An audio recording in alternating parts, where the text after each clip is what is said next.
Mi chiamo Lella. Il mio peso per tanti anni è arrivato al massimo di 167 kg per solo 1,58 m di altezza.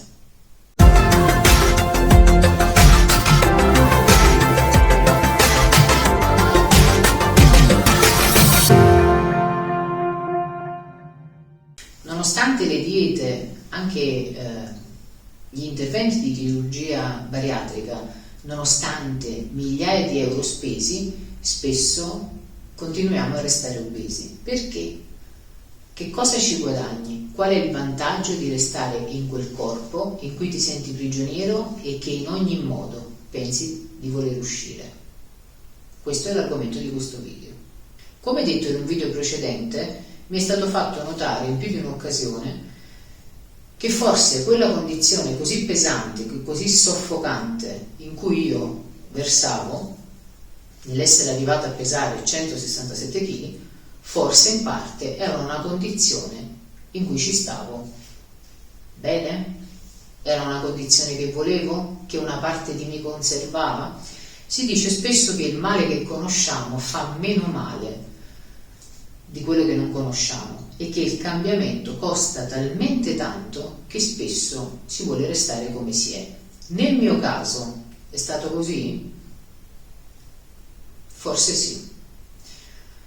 Ci ho messo tanti anni per riflettere su questa cosa e per chiedermi quali potevano mai essere i vantaggi di vivere in un corpo che ogni giorno mi toglieva delle parti di me, di vivere in un corpo che mi obbligava a essere ogni volta migliore di quanto dovessi, pur di togliere davanti agli occhi delle persone l'immagine di un corpo gigantesco, affinché trovassero la mia anima. Quali vantaggi potevo mai trarre?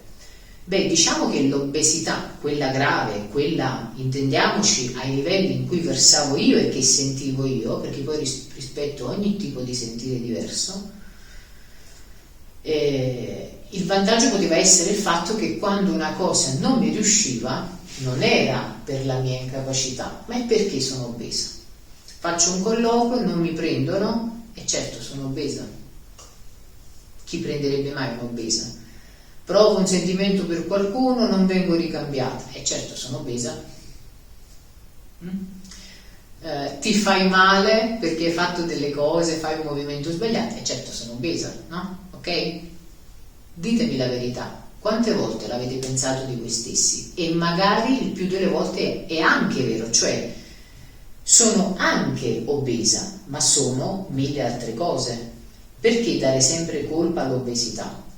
Naturalmente quando parliamo di un'obesità così grave, così lampante, pensiamo che tutti vedano solo ed esclusivamente quello. Ma se come me avete fatto anni e anni di lavoro su voi stessi per cercare di risolvere il problema, perché io in fondo ci ho sempre provato, ma nel risolvere il problema cercavate anche di esternare il meglio di voi, è chiaro che probabilmente le persone che vi sono state accanto per altri motivi. Dopo un po' smettevano di vedere le sembianze e le fattezze del vostro involucro. Però dare all'obesità la scusa per ciò che viene definito comunemente fallimento poteva essere, nel mio caso, uno dei motivi per cui una parte di me mi remava contro. Noi siamo fatti di tante parti che ne formano una sola, questo in un regime di equilibrio psicologico molto forte che pochi di noi, pochi esseri umani hanno. Ecco perché parlo di una parte di noi che ci rema contro. Nel mio caso poteva essere la Lella infantile, quella che non si è sentita amata, quella che non si è sentita accettata, perché l'obesità grave non è stata solo la mia unica diversità. Io ho sempre avuto una vita piena di diversità che poi negli anni ho imparato a mettere insieme e ad abbracciare più che a lottarci contro. Vi invito a riflettere come vi ho fatto nel video precedente. Cos'è che vi rema contro?